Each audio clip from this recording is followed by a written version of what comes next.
اعوذ باللہ من الشیطان الرجیم بسم اللہ الرحمن الرحیم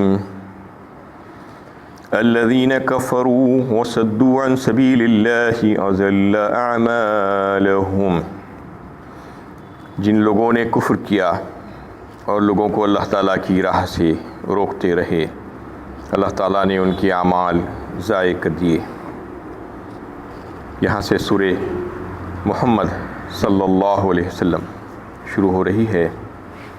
یہ مدنی صورت ہے، 38 آیتوں اور 4 رکوعوں پر مشتمل۔ اس میں شروع ہی کی آیتوں میں ایک مقام پر آپ صلی اللہ علیہ وسلم کے نام نامی کو لایا گیا ہے، جس کی مناسبت سے صورت کا نام سورہ محمد ہے۔ اس کا ایک دوسرا نام بھی سورۃ القتال ہے۔ اس میں قتال اور جہاد کے احکامات دیے گئے ہیں۔ اس کا موضوع اور پس منظر یہ تھا کہ خصوصی طور پر مکہ معظمہ اور بالعموم ساری عرب میں مسلمانوں کے اوپر ہر طرف ظلم و زیادتی کے پہاڑ توڑے جا رہے تھے، ظلم و ستم کیا جا رہا تھا اور ان کا عرص حیات تنگ کر دیا گیا تھا۔ کہیں پر رہنا ان کے لیے دشوار تھا۔ اس صورتحال میں وہ سمٹ کر مدینہ طیبہ جا کر وہاں پر بس رہے تھے، لیکن کفار قریش کو یہ بھی گوارا نہ ہوا اور ان کے پیچھے پڑ گئے، اور وہاں پر بھی ان کو چین سے بیٹھنے دینا ان کے لیے گوارا نہیں تھا۔ اور پھر مدینہ کی وہ چھوٹی سی بستی، اس کے اطراف کفار کا غلبہ تھا، اور یہ لوگ یہ چاہ رہے تھے کہ ان کو مٹا ڈالیں گے، اسلام اور مسلمانوں کو صف ہستی سے ختم ہی کر ڈالیں گے تاکہ قصہ ہی ختم ہو جائے۔ یریدون لیطفئوا نور اللہ بافواہہم واللہ متم نورہ ولو کرہ الکافرون۔ سورہ صف 28ویں پارے میں اللہ تعالیٰ فرماتے ہیں کہ وہ لوگوں کی یہ خواہش ہے کہ اپنے منہوں کی پھوکوں سے مار مار کر اسلام کو بجھا دیں۔ یریدون لیطفئوا نور اللہ بافواہہم واللہ متم نورہ ولو کرہ الکافرون، لیکن اللہ تعالیٰ اس نور کو مکمل کرنا چاہتے ہیں، چاہے کافر اس سے کتنا ہی ناخوش کیوں نہ ہو۔ اس طریقے سے مسلمانوں کے سامنے 2 ہی راستے رہ گئے تھے۔ ایک، یا تو وہ اپنے ہتھیار ڈال دیں اور ان کی ساری باتوں کو تسلیم کر لیں اور پھر سے جہالت کے دور میں واپس چلے جائیں، اور جو دین حق لے کر وہ اٹھے ہیں اس کی دعوت اور تبلیغ کا کام چھوڑ دیں اور اس کی پیروی ہی چھوڑ دیں۔ دوسری صورت اس کی یہ ہو سکتی تھی کہ مرنے مارنے پر اٹھ جائیں اور سر دھڑ کی بازی لگا دیں اور اپنے وجود کو منوانے کے لیے عرب میں فیصلہ کن بات کر دیں اور فیصلہ کر لیں کہ یا تو مسلمان رہیں گے یا جاہلیت رہے گی، 2 میں سے کوئی ایک رہے گا، اس کا فیصلہ کر لیں۔ تو یہ 2 راستے ان کے سامنے بچ گئے تھے۔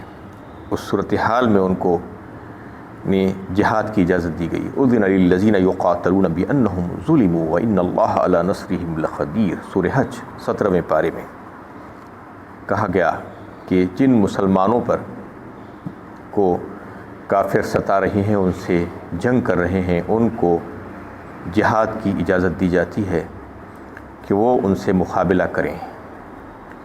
اس وقت تک جنگ کی اجازت نہیں تھی مسلمانوں کو۔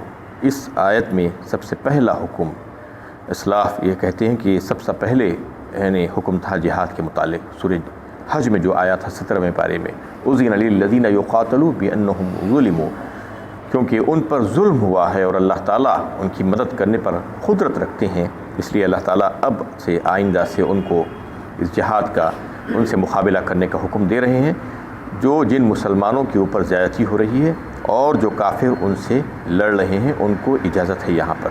اس سے پہلے مکی دور میں اگر آپ دیکھیں تو پورے مکی دور میں مسلمانوں کو اجازت نہیں تھی کہ مقابلہ کریں۔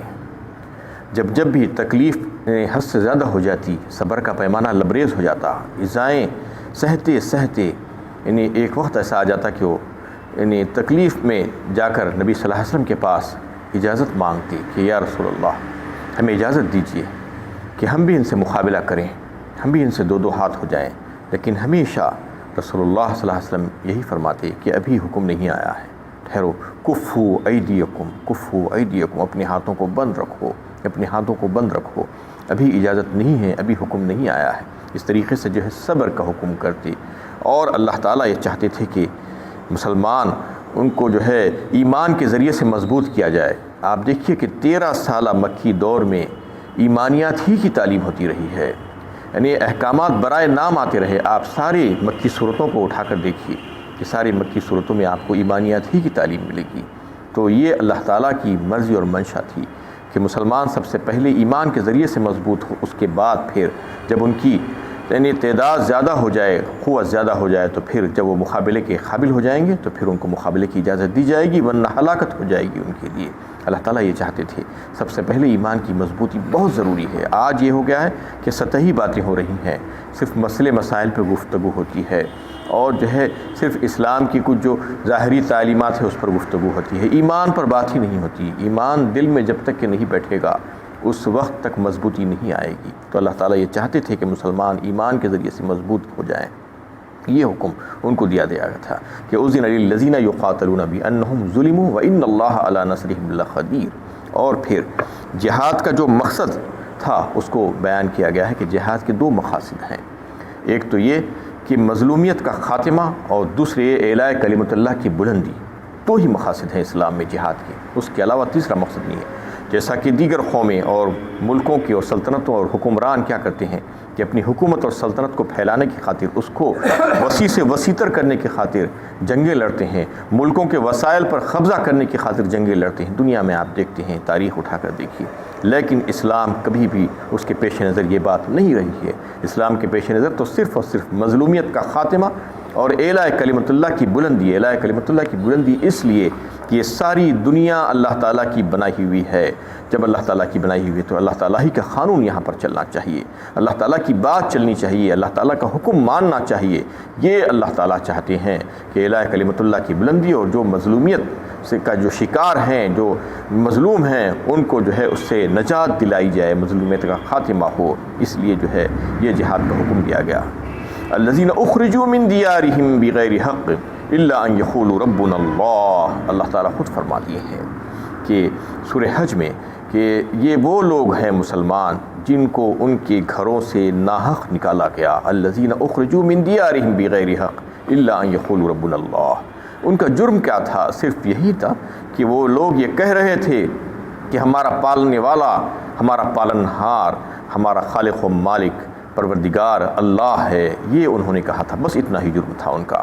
تو لوگوں نے ان کو ان کے گھروں سے نکال دیا، ان کو بے دخل کر دیا، ان کے ملکوں سے نکال دیا، ان کے وطن سے نکال دیا۔ الذین اخرجوا من دیارہم بغیر حق الا ان یقولوا ربنا اللہ۔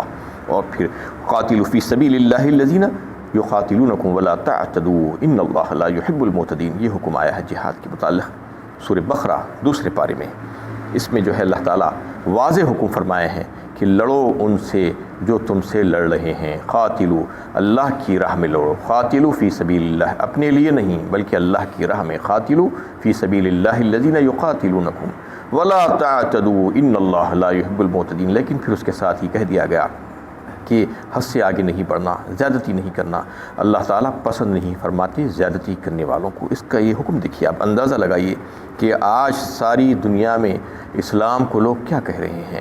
انہیں دہشت پسند مذہب ہے کہتے ہیں، یہ لیبل لگا دیے ہیں، اور اسلام کے ماننے والوں کو، اسلام کے فالوورز کو یہ کہتے ہیں کہ ٹیررسٹ ہیں، دہشت گرد لوگ ہیں۔ اسلام کبھی بھی دہشت پسندی کی تعلیم نہیں دیتا، دہشت گردی کی تعلیم نہیں دیتا۔ اسلام تو انتہائی امن پسند مذہب ہے، سب سے زیادہ امن پسند مذہب اسلام ہی ہے۔ اس میں آپ اندازہ کیجئے کہ عین جنگ کے موقع پر یہ کیا کہا جا رہا ہے؟ قاتلوا فی سبیل اللہ الذین یقاتلونکم ولا تعتدوا۔ سب سے پہلے تو یہ کہ انہی سے لڑو جو تم سے لڑ رہے ہیں، جو تم سے جو ہے جنگ کرنے پر آمدہ ہیں، ان سے لڑنا، کسی اور سے نہیں لڑنا۔ اور پھر لڑائی کے وقت اس بات کا خیال رکھنا کہ انسانیت کی تعلیم دی جا رہی ہے، ہیومن ویلیوز بتائے جا رہے ہیں کہ دیکھو انسانوں کی قدر کرنا، اور کیا کرنا کہ جو ہے اس میں حد سے زیادہ نہیں ہو جانا، زیادتی کبھی بھی نہیں کرنا۔ اس کا کیا مطلب ہے؟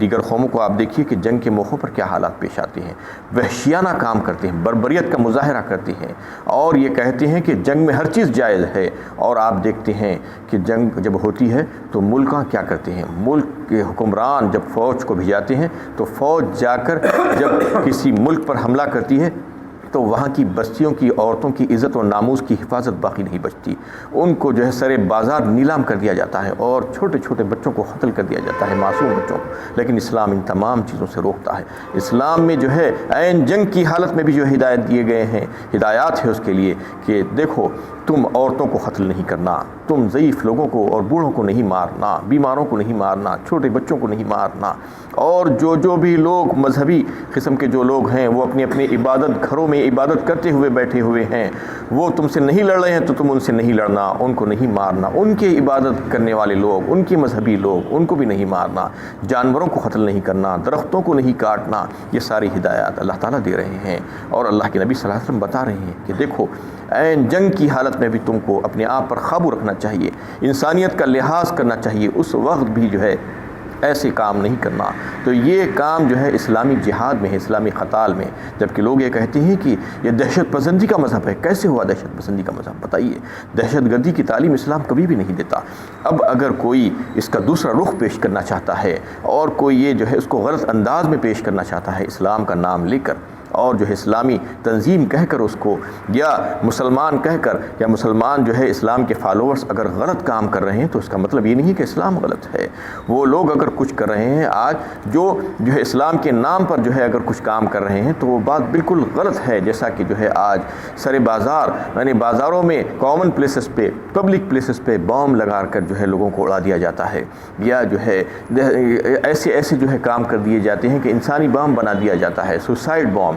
یہ کر کے جو ہے یہ کہہ رہے ہیں کہ یہ اسلامی طریقہ ہے۔ اسلامی طریقہ نہیں ہے، اس کا اسلام سے دور دور کا تعلق نہیں ہے۔ اسلام اس کو ناجائز اور حرام قرار دیتا ہے، اور یہ جو کوئی بھی کر رہے ہیں ان کا اسلام سے کوئی تعلق نہیں ہے، چاہے وہ بظاہر نام ان کا مسلمان نظر آتا ہوں گا، لیکن یہ دشمنان اسلام ہیں، اور واقعی میں ہو بھی ایسا ہی رہا ہے۔ اس میں جو ہے اصل مسلمان تو بہت کم ہے، لیکن اس میں جو ہے جو دوسرے لوگ ہیں وہ مسلمانوں کے نام پر، اسلام کے نام پر آ کر گھس گئے ہیں، وہ بھیڑیے ہیں، بلیک شیپس ہیں، وہ آ کر اسلام کو بدنام کرنے کی کوشش کر رہے ہیں۔ اسلام تو اس کی تعلیم نہیں کرتا۔ اسلام کی تعلیمات تو یہ ہے، اسلام تو چاہتا ہے کہ لوگوں کی قدر کی جائے، جنگ کی حالت میں بھی جو ہے لوگوں کا لحاظ کیا جائے، یہ اسلامی تعلیمات ہے۔ اس کو جو ہے ہم کو جو ہے لوگوں کے سامنے پیش کرنا چاہیے کہ اسلام دہشت پسندی کی تعلیم کبھی بھی نہیں کرتا۔ اور پھر اس صورت میں جو ہے دو ہی گروہ تھے، ایک حق کو ماننے والا، دوسرا حق کو ٹھکرانے والا۔ جو حق کو ماننے والا تھا اس کو اللہ تعالیٰ کی اس کے ساتھ مدد آئی، اور جو حق کو ٹھکرا چکا تھا اور جو ہے جو اللہ تعالیٰ نے جو ان کے لیے جو نازل کی تھی جو ہدایات، اس پر عمل کرنا نہیں چاہ رہا تھا، تو پھر ان کے لیے تباہی ہوئی، اور ان کے سارے اعمال اللہ تعالیٰ نے غارت کر دیے، ان کی صحیح اور کوششیں دنیا کی بیکار ہو گئی۔ اور پھر نبی صلی اللہ علیہ وسلم کو جو انہوں نے مکے سے نکالا تھا تو یہ سمجھ رہے تھے کہ بہت بڑا کام کر لیے ہیں اور بہت بڑی کامیابی ان کے ہاتھ آ گئی ہے۔ اللہ تعالیٰ اس میں بتانا چاہ رہے ہیں کہ تم نے جو کام کیا تھا وہ تمہاری خود کی اپنی ہلاکت تھی، اس میں تم اپنے آپ کو برباد کرنے کا کام کر لیے تھے کہ اللہ کے پیغمبر، اللہ کے رسول کو تم نے اس کے وطن سے نکالا تھا۔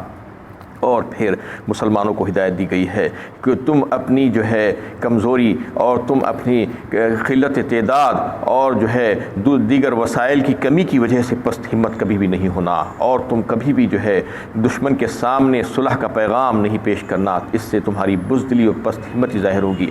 تم کو یہ سمجھ لینا چاہیے کہ تمہارے ساتھ تمہارا رب ہے، تمہارا اللہ ہے۔ انتم الاعلون ان کنتم مؤمنین، تم ہی غالب رہو گے تم اگر اللہ تعالیٰ کے ساتھ رہو گے اور تم پست ہمتی کا مظاہرہ نہیں کرو گے، تو پھر اللہ تعالیٰ تم کو شکست سے بچا لیں گے، اور تم کو جو ہے تم سے جو لڑ رہے ہیں وہ سارے کفر کے جو پہاڑ ہیں اس کو جو ہے پاش کر دیں گے اللہ تعالیٰ۔ اور پھر منافقوں کا تذکرہ کیا گیا، جو منافقین ہیں جو اس سے پہلے جنگ کے احکامات آنے سے پہلے بڑی تمنا کیا کر رہے تھے کہ جنگ کا اگر حکم آ جائے تو ہم بھی لڑیں گے اسلام کے لیے، اور جب حکم آ گیا تو ایسے پیچھے ہٹ گئے اور ایسے پست ہو گئے۔ اللہ تعالیٰ بتانا چاہ رہے ہیں کہ جب تو تم بڑے زور و شور سے کہہ رہے تھے اور یہ مانگ رہے تھے کہ ہمیں حکم دیجئے، ہم لڑنے کے لیے تیار ہیں، لیکن اب منافقانہ چال، منافقوں کے عمل اللہ تعالیٰ ظاہر فرما دیتے ہیں اور وہ کبھی بھی مقبول نہیں ہوتے، اور ان کے لیے جو ہے اس دنیا میں آزمائش ہے کہ وہ حق کا ساتھ دیتے ہیں یا باطل کا ساتھ دیتے ہیں، ساروں کی آزمائش چل رہی ہے۔ کون کس کا ساتھ دیتا ہے، کون مسلمانوں کا اور اسلام کا ساتھ دیتا ہے اور کون کفر اور کافروں کا ساتھ دیتا ہے، اللہ تعالیٰ دیکھ رہے ہیں اور وہ اللہ کی نظروں سے غائب نہیں ہیں۔ اور پھر آخر میں انفاق فی سبیل اللہ کی تعلیم دی گئی اس صورت میں، جبکہ مسلمانوں کی حالت معاشی طور پر بہت کمزور تھی، لیکن جب صورتحال یہ تھی کہ وہ اپنی شخصیت کو منوانے کے لیے، اپنے وجود کو باقی رکھنے کے لیے عرب کی سرزمین پر اسلام اور مسلمانوں کو اگر زندہ دیکھنا چاہتے تھے تو اللہ تعالیٰ نے ان کے لیے کہہ دیا تھا کہ تم اگر چاہتے ہو کہ اسلام زندہ رہے اور عرب میں جو ہے پھلے پھولے تو پھر تم کو اپنی جانوں کی بازی لگا دینا چاہیے، اور پھر تمہارے پاس جو بھی مالی وسائل ہیں اس کو اس میں جھونک دینا چاہیے، اور جو کوئی بھی ایسا کرنے سے گریز کرے گا اور جو کوئی کنجوسی کرے گا، بخیلی کرے گا، تو پھر اللہ تعالیٰ فرما رہے ہیں کہ وہ جو ہے خود اپنے آپ کا نقصان کرے گا، اپنے آپ کو ہلاکت میں ڈالے گا۔ اللہ تعالیٰ کا کچھ بھی نقصان نہیں ہے، اللہ تعالیٰ انسانوں کی محتاج نہیں ہیں، اگر کوئی نہیں کرتا ہے تو کوئی دوسرا کر لے گا ان کی جگہ۔ بہت سے لوگ ہیں قربانیاں دینے کے لیے تیار ہیں، اللہ تعالیٰ دیگر گروہوں کو لا کر کھڑا کر دے گا، وہ تم جیسے نہیں ہوں گے، یہ اس میں فرما دیا گیا۔